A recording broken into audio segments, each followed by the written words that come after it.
ওই জান্নাত কেমন করে বানাইছেন আমার একটু শর্টে কাটে বুঝাইয়া দেন। দুনিয়াতে সকল আশা পূরণ হওয়ার নয়, জান্নাতে মনে যা চাইবে কোনটাই বাকি থাকার নয়, ওইটার নাম জান্নাত। মন এমন কোন ডাক্তার নাই, এমন কোন দার্শনিক নাই এই 3.5 হাত বডির ভিতরে খুঁজে মন কোথায় তাকে দেখাইবে। চুলের চাইতে চিকন, কাচের চাইতেও নরম, কিন্তু বোঝা বহন করতে পারে পাহাড় সমপরিমাণ, অনেক গভীর। এই মনের গভীরতা এতটাই বেশি, দুনিয়ার জমিনে এই মনকে ভরতে পারবা না। এই মন ভরার জন্য আল্লাহ জায়গা বানাইছেন, সেই জায়গাটার নাম হলো জান্নাত। মুসলমান ভাইরা আমার, এখন বুঝতে হবে জান্নাত কোন দিকে, ডানে না বামে, সামনে নাকি পিছনে, নিচে নাকি উপরে। জান্নাতে যে আমরা যাইতাম, আমাদের বাপ দাদা পুরান বাড়ি, আমাদের আসল বাড়ি। জান্নাতের ভিতরে আদম আলাইহিস সালাম ছিলেন। আমাদের সেই বাড়িতে যাওয়ার আগ পর্যন্ত এই মন সুখী হবে না। বাড়িতে যে যাইতাম, কোন দিকে বাড়িটা ওইটা আগে চিনতাম, দিকটা ঠিক করি আগে, এরপরে রওনা দিই। দাদার বাড়ি সিলেটের দিকে, টিকিট কাটতে রংপুরের। বাড়িটা কোন দিকে আগে চিহ্নিত করতে হবে, ডানে নাকি বামে, সামনে নাকি পিছনে, এরপরে রওনা দিন, গন্তব্য পাওয়া যাবে। আল্লাহ রব্বুল আলামিন জান্নাত কোথায় রেখেছেন এর একটা প্রমাণ কুরআনুল কারীম থেকে নেই। মহান আল্লাহ আমার আপনার আদি মাতা, আদি পিতা আদম হাওয়াকে যেই দিন জান্নাত থেকে বের করেন, ওই দিন যেই কথাটা বলেছিলেন, ওই কথার থেকে আমরা ইঙ্গিত পাই কোন দিকে জান্নাত। আল্লাহ রব্বুল আলামিন কুরআনুল কারীমের মধ্যে উল্লেখ করেন, قُلْنَا اهْبِطُوا مِنْهَا جَمِيعًا। রে আদম হাওয়া, তোমরা সব নিচে নেমে যাও। যদি বলতেন আদম হাওয়া বের হয়ে যাও, এটার অর্থ হইতো একরকম। আমরা কথা বুঝতেছ? একটু হুহা কোনছে বলেন মারহাবা, আল্লাহু আকবার। অনেক জামনি মেরে বলে দিচ্ছে, আল্লাহর নাম লইলেও যদি গুতানি লাগে। নারে তাকবীর। এখন যারা বাড়ি ঘর আছে, আমরার আওয়াজে ছুটে মহিলারা তুমি কোন বেড়া মাঠ বড় মানুষ, তুমি বিড়িটা না ঠেললে বেড়া। আদম আলাইহিস সালাম, হাওয়া আলাইহিস সালামকে আল্লাহ বলেন, হে আদম হাওয়া, জান্নাত থেকে নিচে নেমে যাও। এর দ্বারা বোঝা গেল জান্নাত কোন দিকে। সাহস করে কইলেন, সন্দেহ আছে? জান্নাত উপরে, যেহেতু আল্লাহ বলছেন তোমরা নিচে নামো, আদম হাওয়া নিচে নেমেছেন, বোঝা গেল জান্নাত আল্লাহ উপরে রাখছেন। এখন তো আমাদের বাড়ি কোন দিকে? আল্লাহ রাখছেন উপরে। এই জান্নাত এমন একটা জায়গা,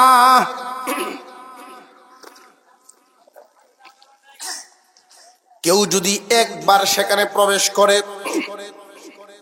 কেউ যদি একবার ঢুকবার পারে, তারে আর বের করা হবে না। এখন আমরার বাড়িটা যেহেতু উপরে, মোটামুটি একটা দিক পাইছি, এখন দেখি কতখান উপরে। যদি দেখা যায় মোটামুটি নিজেদের চেষ্টার দ্বারায় কোন রকম যাওয়ান যায়, গেলে তো আর ঘুরন লাগতো না, গেলে আর ঘুরিয়াওয়ান লাগতো না। আল্লাহ পাক ওইখানে ঢুকায় দিবেন, আর জীবনে চিন্তা নাই। দেখি কতটুকুন দূর। প্রথম আসমানটা হইল 500 বছরের রাস্তা, হুজুর যে আলোচনা করছেন এই উপরটা লইয়া, কিছু তো আন্দাজ হয়েছে যে উপরে কি আছে। এই সূর্যটা পৃথিবীর জমিন থেকে 13 লক্ষ গুণ বড়। আল্লাহু আকবার কোন। 13 লক্ষ গুণ বড় সূর্য। হুজুর তাহলে এত ছোট বলের মতো দেখা যায় কেন? বিশাল বড় 13 লক্ষ গুণ বড় সূর্যটা বলের মতো দেখা যায়, তার কারণটা কি? যেই জিনিস যত দূরে হয় দেখতে তত ছোট হয়। এই সূর্যটা পৃথিবীর জমিন থেকে 9 কোটি 30 লক্ষ মাইল দূর। 9 কোটি 30 লক্ষ মাইল দূর। এই কারণেই বলের মতো দেখা যায়। উপরের দিকে তাকাইলে যে আমরা তারকারাজি গুলো দেখি, এই তারকারাজি দেখা যায় মার্বেলের মতো, কিন্তু আসলে মার্বেলের মতো না। হাজার হাজার সূর্য মিলেও একটা তারার সমান হবে না। এইটা কতক্ষণ দূর। এক কথায় জেনে রাখেন, জমিন থেকে আসমান 500 বছরের রাস্তা। 500 বছরের রাস্তা কিসের গতিতে? আটটা না, সাইকেল দিয়া না, হুন্ডার বিমান যে না। পৃথিবীর জমিনে সবচাইতে দ্রুত গতিতে কোনটা চলে? সবচাইতে দ্রুততম গতিতে চলতে পারে আলো। আলোর গতি হলো প্রতি সেকেন্ডে 1,86,000 মাইল যাইতে পারে। 1,86,000 মাইল অতিক্রম করবে এমন কোন যানবাহন কোন বিজ্ঞানী আবিষ্কার করবে তো দূরের কথা, কল্পনা চিন্তাও নেই। যদি কখনো কোন সময় এমন যানবাহন আবিষ্কার হয়েও যায়, আলো যেই গতিতে যায় মানুষ সেই গতিতে যাইতে পারবে। প্রতি সেকেন্ডে 1,86,000 মাইল অতিক্রম করতে পারবে। তবুও মানুষের দ্বারায় প্রথম আসমানে পৌঁছা সম্ভব হবে না। কেন? হায়াত লাগবে 500 বছর। গতি হইলাম কিন্তু হায়াত নাতি হুতি দুটি সুতি লইয়া হইতো না, জোড়া লাগাইলো কাম।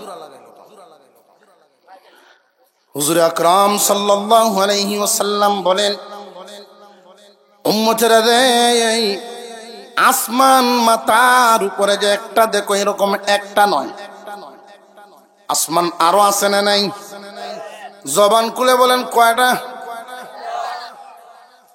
সন্দেহ আছে অনেকেরই। الذي خلق 7 سماوات طباقا। মজবুত করে করে আল্লাহ 7টা আসমান বানাইছে। আমাদের উপরে যে আসমানটা দেখি, স্থির পানি দ্বারাই আসমান বানাইছেন। দ্বিতীয় আসমানটা আল্লাহ পাক রব্বুল আলামিন লোহা দ্বারা বানিয়েছেন। তৃতীয় আসমানটা মহান আল্লাহ তামা দ্বারা বানিয়েছেন। চতুর্থ আসমানটা মহান আল্লাহ রূপা দ্বারা বানিয়েছেন। পঞ্চম আসমানটা মহান মৌলাই করিম স্বর্ণ দিয়া বানাইছেন। ষষ্ঠ আসমান মহান আল্লাহ পাক ইয়াকুত পাথর দ্বারা বানিয়েছেন। সপ্তম আসমানটা মহান আল্লাহ নূর দ্বারা বানাইছে। এই যে 7টা আসমান গেল, এর ভিতরে কিন্তু জান্নাত নাই। এক একটা আসমান এক একটা শূন্যস্থান। এইখান থেকে আসমান পর্যন্ত যদি 500 বছর হয়, রাসূল বলেন আসমানটা পুরো আছে আরো 500 বছর। সুবহানাল্লাহ। 7টা আসমান 7টা শূন্যস্থান 14,000। একটা আসমান একটা শূন্যস্থান 500 1,000 না? তাহলে 7টা আসমান 7টা শূন্যস্থান 7,000 বছরের রাস্তা। আল্লাহর পয়গম্বর বলেন, জমিন থেকে 7 আসমান যত দূর, সিদরাতুল মুনতাহাও আরো এত দূর। সিদরাতুল মুনতাহা হলো পৃথিবীর ইহকাল আর পরকাল, কাল দুইটা আছে। ইহকালের বাউন্ডারি সিদরাতুল মুনতাহা,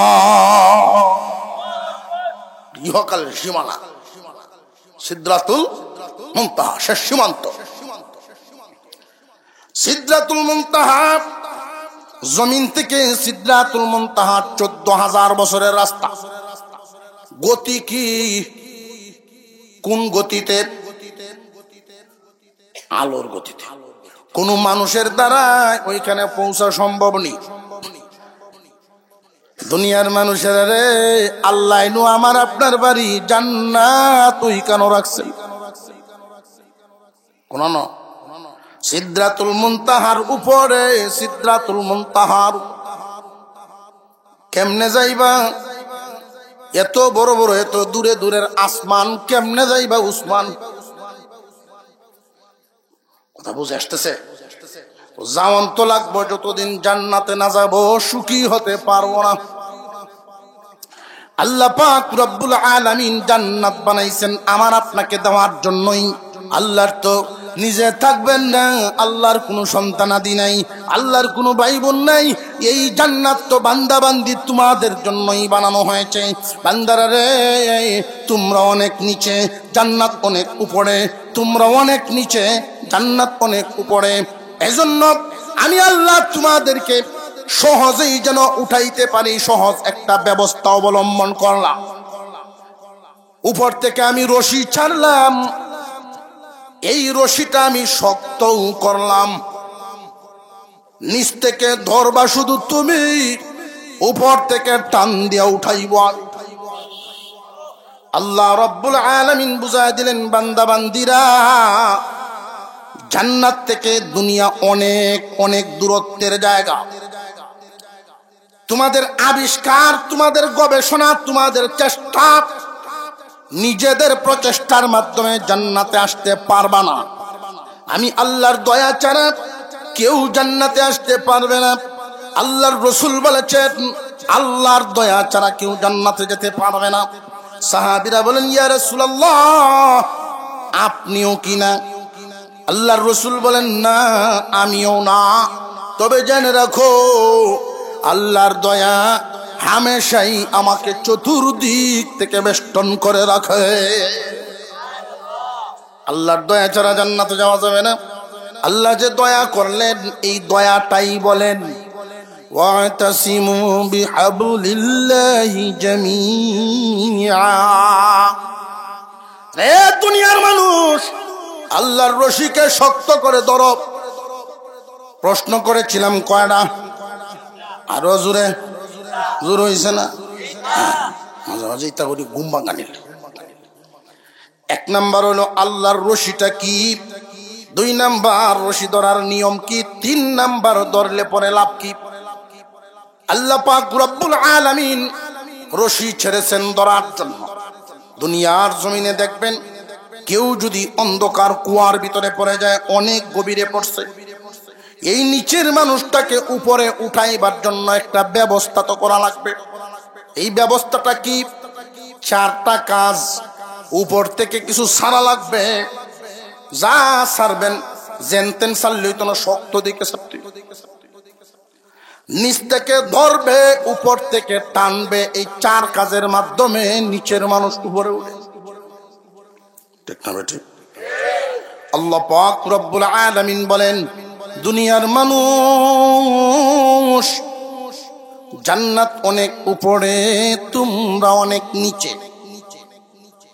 উপর থেকে আমি আল্লাহ তোমাদেরকে উঠানোর জন্য, নিচ থেকে উঠাইবার জন্য আমি আল্লাহ রশি ছাড়লাম। আমার রশিটা যে ছাড়লাম, খুব শক্ত করে ছাড়লাম। এই রশি এমন শক্ত, সিরবার মতো না, নির্ভয়ে ধরবা। রশি ছাড়লাম আমি, শক্তও বানাইছি আমি। বান্দারে, দরবা শুধু তুমি, টান দিয়া উঠাইব আমি। কাম কয়টা? আরো জোরে গেলা গেলা ঘুমা তুলেন দেখি, না রে মজা আছে। এই যে ঘুম ভাঙ্গাই, কালকে সকালে দেখবেন এক ফের যে লাগাইবো ওয়াজের, আগা পিছে মিল থাকতো না, সবটা শুনছে না। 4 কাজের সময় নয় মানুষ কাজে উঠানো হয়। বান্দারে বান্দিরে আমরা করি কয়টা আর আল্লাহ করছেন কয়টা দেখেন। রশি ছাড়ছেন কে, শক্তও করছেন কে, ধরব শুধু আমি, টান দিয়া উঠাইবেন উনি। 4টা কাজের মধ্যে আমি আপনাকে আল্লাহ জান্নাত দেওয়ার জন্য 4 কাজের মধ্যে 3টাই করছেন আল্লাহ, একটা করব আমরা। হুজুর সাল্লাল্লাহু আলাইহি ওয়াসাল্লাম দাওয়াতের কাজ করেন মক্কা। আল্লাহ পাক রব্বুল আলামিন ওনার ডানে বামে সামনে পিছনে কিছু লোক আল্লাহ এমন ব্যবস্থা করছেন, আল্লাহ নিজেই বলেন, দোস্ত আপনাকে যে কিছু লোক দিলাম, কালিমার মিশন নিয়ে যে আপনি রওনা দিছেন, আপনাকে যে লোকগুলো দিছি আদম থেকে নিয়ে কিয়ামত পর্যন্ত সমস্ত মানব জাতির মধ্যে বাছাই করা মানুষগুলো আপনাকে দিছি। আর একটু জোরে কন্যা সুবহানাল্লাহ। এই মানুষগুলো অন্যান্য নবীর উম্মতের মতো না। আপনার এই উম্মতেরা অন্যান্য নবীর উম্মতের মতো না। মুসা আলাইহিস সালামেরও সাহাবী ছিল, তাদেরকে ঈসা আলাইহিস সালামেরও সাহাবী ছিল, তো এদেরকে অন্য নামে হাওয়ারি বলা হইতো। তো আমাদের নবীর সাহাবীগণ আর অন্যান্য নবীর সাহাবীরা সমান না। অন্যান্য নবীর সাহাবীরা যখন দেখতেন যুদ্ধ করার দরকার, যুদ্ধের ময়দানে নামতে হবে, তখন তারা বলতো, ওগো আল্লাহর নবী, আপনি আর আপনার আল্লাহ মিললে যুদ্ধ করেন, আমরা নেই।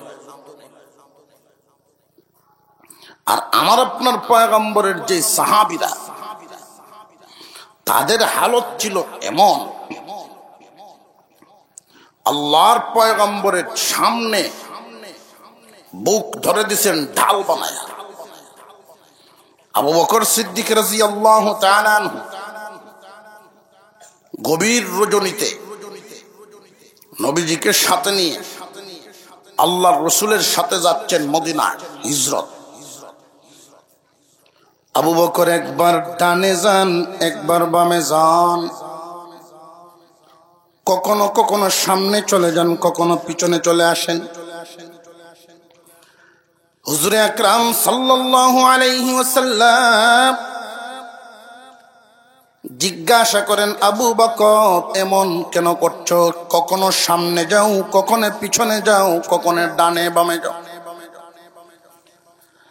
আবু বকর সিদ্দিক রাদিয়াল্লাহু তাআলা আনহু জবাব দিলেন, নবীজি এই মুহূর্তে আপনাকে তামাম পৃথিবীর সকল কাফেররা খুঁজে, আপনার আপনজনেরা, আপনার কাছের মানুষেরা খোলা তরবারি নিয়ে খুঁজে। আমার যখনই মনে হয় কোন শত্রু আমার পয়গম্বরের গায়ে দূর থেকে যদি তীর মারে, আমার কাছে যখন মনে হয় যদি গো ওই যে সোজা রাস্তাটা দেখা যায়, দূর থেকে একটা তীর আসতে পারে রসুলের সামনে, তখন আমি চলে যাই। যখনই আমার মনে হয় হয়তো ডান বাম থেকে আসতে পারে, তখন আমি ডান বামে চলে যাই আমার বডিটা নিয়ে। আবু বকর সিদ্দিক রাদিয়াল্লাহু তাআলা আনহু জবাব দেন, নবীজি আমার জীবদ্দশায় আমি সুস্থ থাকতে পয়গম্বরের গায়ে কোনো আসরা লাগবে আবু বকরের সহ্য হবে না। অন্যান্য নবীর সাহাবী আর আমার আপনার নবীর সাহাবীর এই বেশ কমটা। যুগে যুগেই এলাকায় এলাকা, যুগে যুগে জায়গায় জায়গায় আল্লাহ কিছু মানুষ তৈরি করেন, এদের মন মাইন্ড এমন তৈরি করে দেন, মসজিদের সাথে এদের দিল লাগায়। গরু বানবো, ঘাস কাটবো, কাজ কাম সব করবো, এরপরেও অন্যান্য মানুষেরা 2-4 ঘন্টা সময় পাইলে আড্ডা মারবো বন্ধু বান্ধব লিয়ে যশোদল বাজারও, কিন্তু এই মানুষটির কলজা বা মন আল্লাহ এমন ভাবে বানাইছে এই বাজারের আড্ডা বাদ দিয়া মসজিদ আয়া দেখে যে মসজিদ বদনাটি এদিক সেদিক ভরে রয়েছে টুহায়া দোলার। এজন্য কিন্তু কমিটি তাদের বেতন দেয় না, বরং তার যদি 210 টাকা লাগে, সাবান লাগে, হুইল ফাউডার নিজের হয়তো দেয়ার। এই জাতের কিছু মানুষ যুগে যুগে জাগায় জাগায় আল্লাহ তৈরি করে। কথা বুঝে আসতেছে? ওয়াতাসিমু বিহাবলিল্লাহি জামিআ, ও দুনিয়াবাসী আল্লাহর রশিকে শক্ত করে ধরো। কথাটা বুঝে? হে দুনিয়াবাসী আল্লাহর রশিকে শক্ত করে ধরো। কথাটা কিন্তু খুব লম্বা না, ছোট। এই কথার মধ্যে আমাদের প্রশ্ন আছে কয়েকটা বোঝার জন্য। 1 নাম্বার, আল্লাহর রশিতে যে ধরার জন্য মহান মাওলা হুকুম দিলেন, আল্লাহর রশিটা কি? আল্লাহর রশিটা কি এটা আগে বুঝতে হবে। 2 নাম্বার, রশি ধরার নিয়মটা কি? 3 নাম্বার, এই রশি ধরলে পরে আমাদের লাভটা কি? কয়টা প্রশ্ন হইল? 1 নাম্বারে আল্লাহর রশিটা কি, 2 নাম্বারে রশি ধরার নিয়ম কি, 3 নাম্বারে ধরলে পরে লাভ কি? কারণ আমরা লাভ দেখলে বাপ পুত মিললে যাইতে রাজি, লাভ নাই আমরাও নাই। 1 নাম্বারে আল্লাহর হুকুম, আল্লাহর রশিকে শক্ত করে ধরো। ধরতাম যে রশি কোনটা, আল্লাহর আবার রশি কি? 2 নাম্বার, রশি ধরার নিয়মটা কি? সব ধরা তো এক ধরন না, সব ধরা কি এক জাত নেই। গানের মাস্টারে গান শিখায় শহর অহরহ, গ্রাম এলাকা ভদ্রলোকের বাড়ি ঢুকছে, যাদেরকে আমরা ভদ্রলোক হিসেবে চিনি, এদের বাড়ি ঘরে ঢুকছে। মাসে 5,000 টাকা বেতন, সপ্তাহে 3 দিন ক্লাস। ক্লাসটা কি? তা সারে গামা পাপা পাপা এটা পড়ায়, সাসা সাসা রে রে রে, এই সারে গামা বাদা। 3 মাস পর্যন্ত পড়ায়া গানের মাস্টারে কয়, ভাই সাহেব আপনার ছেলে শিল্পী হইতো না কেন? যেহেতু সুর হয়ে ধরতো জানে না। তখন ছেলে কয়, আব্বা আর কয়টা দিন সময় দেও, সুর যে ধরন লাগবে এটা তো আগে খুঁজছে না স্যার। তো পরের দিন যেই মাত্র বেলার টান দিছে, দেখো যে দর দর করতে টিভাতে ধরছে গলা, তো স্যারের গলার টিভাতে ধরছে, সুর ধরার কথা কইছে, ধরে একটা স্যারের গলা মানুষ সুর হেন ধর। স্যার তো মুসরায় ছুটতো, বেটা তো আরো শক্তি হয়ে ধরে, মনে হচ্ছে ধরা হয়েছে না, একটি ভাই সার মা দিয়েছে, ধরায় ধরায় বেশ কম আছে না। সুর ধরার মানে এই না গলার টিভাতে ধরা না। ওয়াতাসিমু বিহাবলিল্লাহি জামিআ, রে দুনিয়াবাসী আল্লাহর রশিকে শক্ত করে ধরো। 1 নাম্বার প্রশ্ন, আল্লাহর রশিটা কি? 2 নাম্বার প্রশ্ন, রশি ধরলে ধরার নিয়মটা কি? 3 নাম্বারে রশি ধরলে লাভটা কি? এই 3টা কথা এখানে রাখলাম। এই প্রশ্নগুলো যদি বুঝেন তাহলে এই আয়াতের অর্থ, ওয়াজটা, বিষয়টা বুঝে সহজ হয়ে যায়। বাড়ি পর্যন্ত তো বহুত কিছু সারা জীবন নিলাম, এই ওয়াজ তো কোনোদিন বাইক নিলাম না। বাইক নিছ আমরা মহিলারাও বালা, তারাও ভদ্র, ওয়াজ বাড়িত না নিলেও তারা কুস্তা জিগায় টেগায় না। যদিও এহরটা দুই চারটা মা বোন এরকম আছে, জিগায় লাই কি শিখেছো দাও, কিতা শিখছো দাও, ডাইলের বড়া উঠলা তোমার এই ডালছি ওয়াজ না।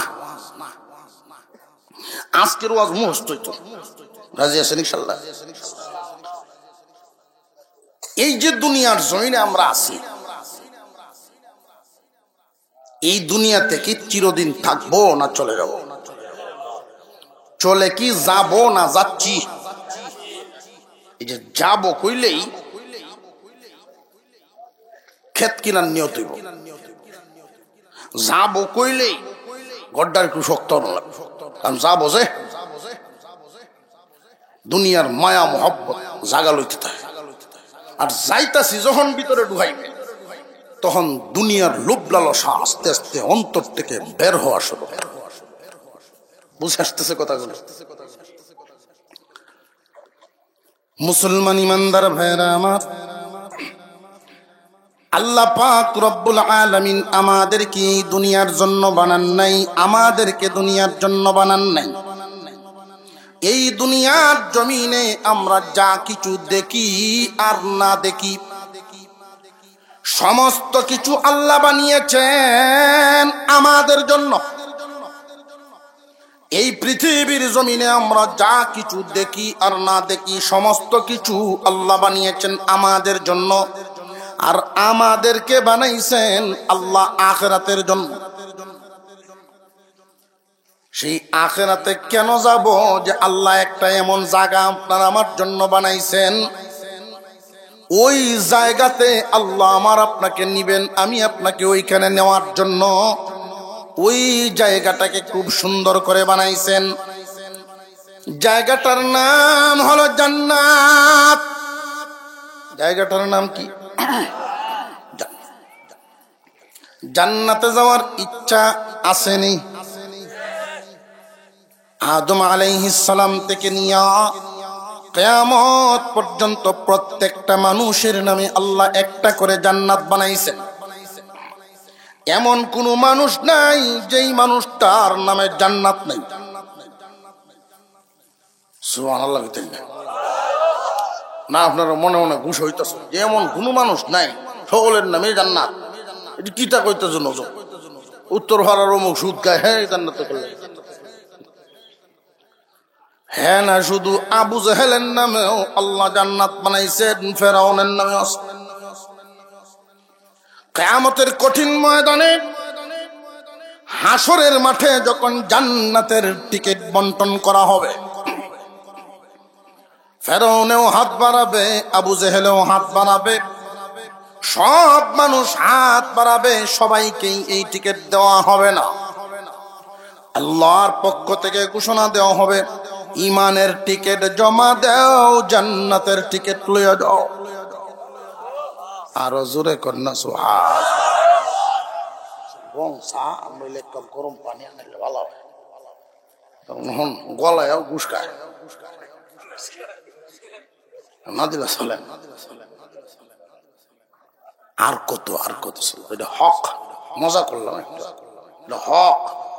4টা 5টা 6টা কিছু কিছু সময় মানুষ আমার উপরে জুলুম করে, আর ভাবতাছি না না হুজুর আর একটু আর একটু। এই দুনিয়ার জন্য আল্লাহ আমাদেরকে বানান নাই। কারণ এই যে মনটা, এই মন, এমন কোন ডাক্তার নাই, এমন কোন দার্শনিক নাই এই 3.5 হাত বডির ভিতরে খুঁজে মন কোথায় তাকে এটা ভাইব। ভাইব চুলের চাইতে চিকন, কাচের চাইতেও নরম, কিন্তু বোঝা বহন করতে পারে পাহাড় সমপরিমাণ। অনেক গভীর। এই মনের গভীরতা এতটাই বেশি, দুনিয়ার জমিনে এই মনকে ভরতে পারবা না। এই মন ভরার জন্য আল্লাহ জায়গা বানাইছেন, সেই জায়গাটার নাম হলো জান্নাত। মন দুনিয়াতে ভরবে না, যার 100 কোটি টাকা হয় তার কাছে গিয়ে ভিড়ে দেখবে, বইয়া দেখবেন তার দুঃখ হুনবার কেউ নাই। জোরে কোন ঠিক না বেটে? যার 10 আরা জমিন আউরো সারাদিন এই পেরেশানিতেই বিশাল হাওর কিনে লাইছে, ইয়ার পরেও চিন্তা ভাবনা করে সাইডের ক্ষেতটা যদি আয় তাহলে লাইনটা সমান হবে। এই মন এতটাই গভীর, দুনিয়ার জমিন সারাটা দিলেও এই মন আর মরবে না। দুনিয়ার জমিনে মন ভরবে না, কারণ কি জানেননি? মন তো তৃপ্তি হবে জান্নাত পায়া, দুনিয়া পায়া না। মনের গভীরতা যেমন কি পরিমাণ গভীর, একটা অনুমান করেন। এই মনের গতিবিধি, দৈর্ঘ্য প্রস্থতা অনুমান করা সম্ভব না। আমরা যদি এখান থেকে ঢাকার দিকে রওনা দেই, ঢাকায় যাওয়ার জন্য সময় তো 3 ঘন্টা লাগবে, লাগবে না? গাড়ি দিয়ে যদি যান 3 ঘন্টা সময় লাগবে। মনে মনে গেলে, মনে মনে বুঝুন কিবা চলে, দেখছেন কথা দ্রুত। এই মন চায় চিরদিন চিরদিন যৌবন ধরে রাখার জন্য। মনের একটা চাওয়া হইল চিরদিন জোয়ান থাকতাম, কিন্তু আল্লাহ দুনিয়ার জমিনে এই আশা পুরাইবেন না। এই আশা পুরাইবার জন্য জায়গা বানাইছেন, জায়গাটার নাম আরেকটু জোরে কর। জান্নাতের সামনে একটা ঝর্ণা থাকবে, এই ঝর্ণার পানি দিয়া গোসল দেওয়া হবে, আর একটা ঝর্ণার পানি পান করানো হবে। যেই মাত্র জান্নাতের সামনের ঝর্ণার পানি দিয়া গোসল দেওয়া হবে, আমরা এখানে যারা আছি আমাদের কারোর বডি এমন বডি আর থাকবে না। প্রত্যেকের বডি হবে আদম আলাইহিস সালামের বডির মতো 120 হাত লম্বা। আরো জোরে কোন সুবহান। 14 হাত প্রশস্ত। রং সুরত হবে ইউসুফ আলাইহিস সালামের চেয়েও সুন্দর।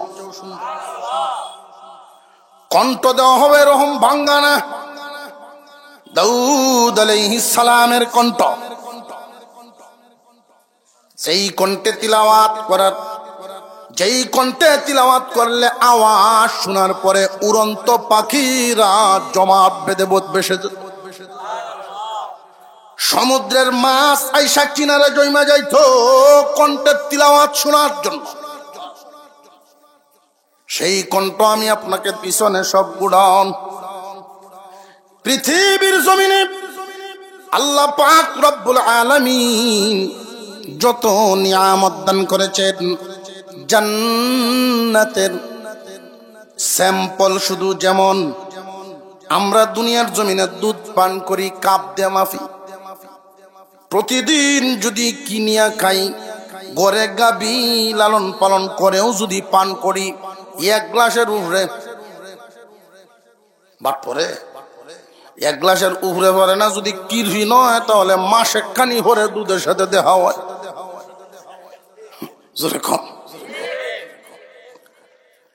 আল্লাহ রাব্বুল আলামিন ফেরেশতাদেরকে হুকুম দিলেন, ফেরেশতারা রে, আমার ফেরেশতারা, আমার বান্দা বান্দি দুধ বড় মজার স্বাদ করে পান করে, দুনিয়ার জমিনে অভাবের কারণে দুধ পান করে না, কৃপণতা করে, কয় পয়সা পাওয়ার জন্য বিক্রি করে দেয়, পরিবারের সদস্যদেরকে নিয়ে বন্টন করে খাওয়ার কারণে 1 কাপের বেশি ভরে না। এই মজাদার খাদ্য ফেরেশতারা নেই, আমার বান্দা বান্দিরা যখন জান্নাতে ঢুকবে, কাপ দিয়া গ্লাস দিয়া আমি খাওয়াইব না। আমার বান্দা বান্দির জন্য জান্নাতের ভিতরে দুধের নদী বানায়া রাখো। কাফে আর নদী যেই পরিমাণ বেশ কম, দুনিয়ার নিয়ামত আর আখিরাতের নিয়ামত এই পরিমাণ বেশ কম। সেই জান্নাতে যাওয়ার ইচ্ছা আশা আছে তো? কার কার? নারে তাকবীর। একলা যাবেন না বাড়ি লইয়া? বাড়ি লইয়া দেবে বুঝে বাজ্যে গুঞ্জ, বুঝে বাজ্যে গুঞ্জ। একবেড়া আমার জিজ্ঞাসা নি কথা, হুজুর আমি যেদিন বেহেশতে যাই বাবুল্লার মা চাইব যে উনি গেলে কি সমস্যা? হুজুর জ্বালাই আসছে আমার, 35 বছর ঘুরিয়ে আসছে আমার।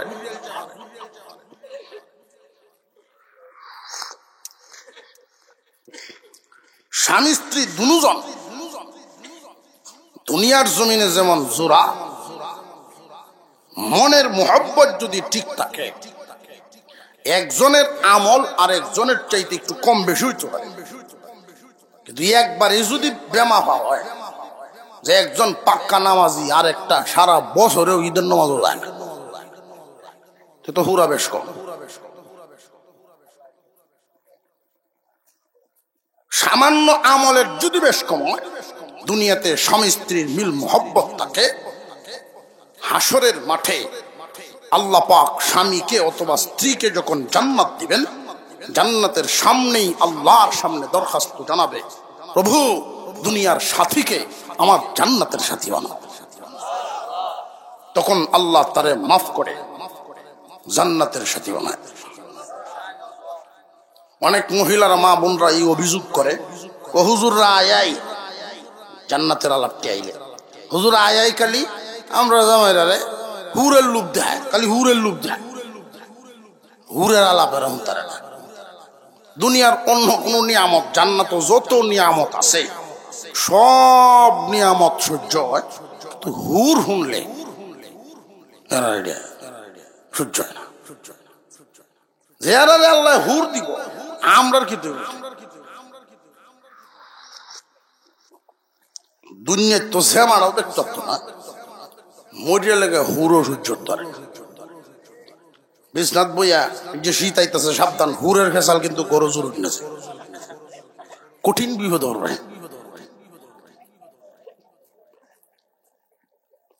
মহিলা মা বোনদেরকে আল্লাহ জান্নাতে নিবেন, সমস্ত হুরেরা মিলে যেই পরিমাণ সুন্দর, আপনার আমার বিবিকে এর চাইতে ডাবল সুন্দর করে সাজাইবেন।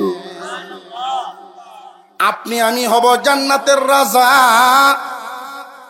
বিবিগণ হবে জান্নাতের রানী।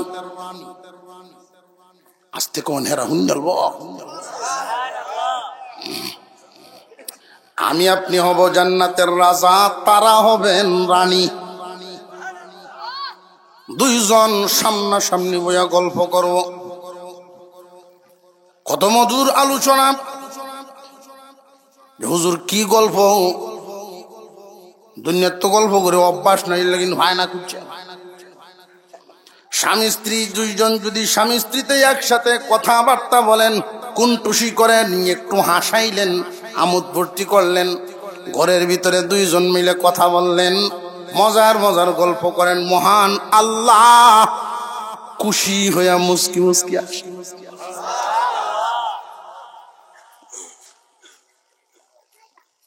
স্বামী স্ত্রী দুইজন যদি একটু সময় একসাথে কাটান, পাশাপাশি বসে বসে গল্প করেন, এই পুরো সময়টা নফল নামাজের সওয়াব দেওয়া হয়। কোন স্বামী যদি স্ত্রীর মুখে, স্ত্রী যদি স্বামীর মুখে, স্বামী যদি স্ত্রীর মুখে লুকমা উঠায় দেয়, স্ত্রী যদি স্বামীর মুখে লুকমা উঠায় দেয়, স্বামীও যদি আদর করে স্ত্রীর মুখে লুকমা উঠায় দেয়, খানা যেই খানা জয় লুকমা খানা খাওয়ায়া দিল, এই পরিমাণ স্বর্ণ সদকা করার সওয়াব দেওয়া হয়।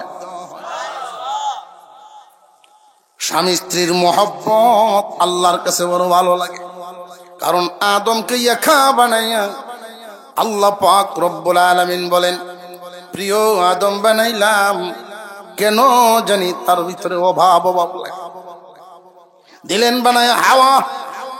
এই জুটি একসাথে দেখতে আল্লাহর ভালো লাগে, মিল মোহব্বত দেখলে ভালো লাগে। কিন্তু আমরা কপাল ভরা তকদিরের ঘরের তকদির। আওয়ামী লীগ বিএনপির মতো খালি জামাইবো আওয়ামী লীগ বিএনপির মতো মাইর। আল্লাহ হেফাজত করুন, বলো না আমি। মিল মোহাব্বত বাড়ায়া দেন, বলো না আমি। জান্নাতে যাইতে রাজি আছেন তাহলে? হ্যাঁ, ইনশাআল্লাহ। জান্নাত আমাদের আসল বাড়ি। আসল বাড়িতে যাওয়ার আগ পর্যন্ত পরিপূর্ণ সুখী হওয়া যাবে না। একজন মানুষ চির যৌবন ধরে রাখতে চায়, এই চাওয়া পূরণ হবে জান্নাতে, দুনিয়ায় না। একজন মানুষ চির সুস্থতা রাখতে চায়, এই চাওয়া পূরণ হবে দুনিয়ায় না, দুনিয়ার ডাক্তারের রোগ হয়। এই চাওয়া পূরণ হবে জান্নাতে, দুনিয়ায় না। আমাকে একজনে জিজ্ঞাসা করেছেন, হুজুর কোরআন হাদিসে জান্নাতের বিবরণ আমরা শুনি, আমাদের আখিরাতের বিবরণ শুনি। আল্লাহ পাক রব্বুল আলামিন এই পৃথিবীর জমিন থেকে বিদায় হওয়ার পরে আল্লাহ যে জান্নাত দিবেন, হুজুর ওই জান্নাত কেমন করে বানাইছেন আমার একটু শর্টে কাটে বুঝায়া দেন। তখন আমি এক কথায় বলেছিলাম, মুসলমান ভাইয়েরা আমার, জানেননি জান্নাত কেমন? জানেননি আমাদের বাড়িটা কেমন? মনের মতন।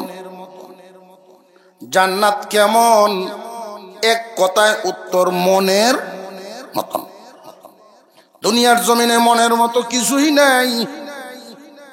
মনের মতো একমাত্র জান্নাত। মনে যা চাইব তাই ভাইব। বাজারও গেছেন, গিয়ে দেখেন স্বর্ণের মূর্তি একটা দাঁড়ায় রয়েছে, কি সুন্দর দেখা যায়। মনে মনে কালে আইছে, এটা আমার বউ হইলে ভালো আছে। জান্নাতের বাজার বউ হইলে ভালো আছে। এমনি আল্লাহ রুহু ঢুকায় দিবেন, সালাম দিয়ে কইব লয়ে যাও। আরো জোরে কর। দুনিয়াতে সকল আশা পূরণ হওয়ার নয়, জান্নাতে মনে যা চাইবে কোনটাই বাকি থাকার নয়। ওইটার নাম জান্নাত। রশিটা ধরন। এখন এই রশিটা কি? আল্লাহর রশি। তাম পৃথিবীর সমস্ত মুফাসসিরিনে কেরাম একমত, আল্লাহর রশির নাম কুরআন। আল্লাহর রশির নাম কি? আর জোরে কোন। কুরআনুল কারীম নামক আল্লাহর রশি। তো আল্লাহ তাআলা এই কোরআনকে রশির সাথে তুলনাটা কেন দিলেন? নিচের মানুষকে উঠাইবেন, উপরের রশি কেন বললেন? মইও তো বলতে পারতেন, ঠিক না? ঠিক। বাঁশও তো বলতে পারতেন, সিঁড়িও বলতে পারতেন। রশি কেন বললেন? মহান আল্লাহ কোরআনকে রশি বলার কারণ হলো, দুনিয়ার মানুষেরা রে, তোমরা একটু বুদ্ধি কাটায়া দেখো। নিচের মানুষকে উঠাইবার জন্য যদি সিঁড়ি ছাড়া হয়, মই ছাড়া হয়, বাঁশ ছাড়া হয়, অন্ধকার কুয়াতে গিয়ে তার মাথায় ভরলে আঘাত পাইব, বহন করতে পারবে না। মই যদি সাইটে লাগে আঘাত পাইব, বহন করতে পারবে না। এমনই একটা বস্তুর রশির কথা বলা হয়েছে, গ্রহণ করতে পারবে না। এমন কোন মানুষ নেই যেই মানুষ কুরআনুল কারীম বহন করতে পারবে না। আমি আল্লাহ এই জন্যই আল্লাহর কালাম কুরআনকে রশির সাথে তুলনা দিয়ে আল্লাহ বলেন, রশি কুরআনুল কারীম, রশি ছাড়লাম আমি, শক্তও করলাম আমি। তামাম পৃথিবীর কেউ এখানে একটা জের জবরের ভুল পাবে না। শক্তও করলাম আমি। দরবার সুদি বান্দা তুমি টান দিয়া উঠাইব, আবার আমি ধরতে রাজি আছেন তো ইনশাআল্লাহ? কোরআন ধরবেন, কোরআন কেউ পড়াইবে, কেউ পড়বে, কেউ পড়ানোর ব্যবস্থা থাকবে। যে কোনো ভাবে কুরআনুল কারীমের মুহাব্বত যদি দিলের ভিতরে বসাইতে পারে, এই উসিলায় আল্লাহর তৈরি জান্নাত। রাজি আছেন না ইনশাআল্লাহ? আল্লাহ আমাদেরকে তৌফিক দান করেন, বলো না আমিন। এখন আপনাদের সামনে যিনি হাজির হচ্ছেন, হযরতুল আল্লাহ হযরত মাওলানা তরিকুল ইসলাম আজিজ সাহেব পুরাণ সাথী অনেক প্রোগ্রামে দেখা সাক্ষাৎ হয়। সুমধুর কণ্ঠে আপনাদেরকে বিষয়ে একটা বুঝাইয়া দিবেন, ইনশাআল্লাহ তাআলা বুঝতে পারবেন।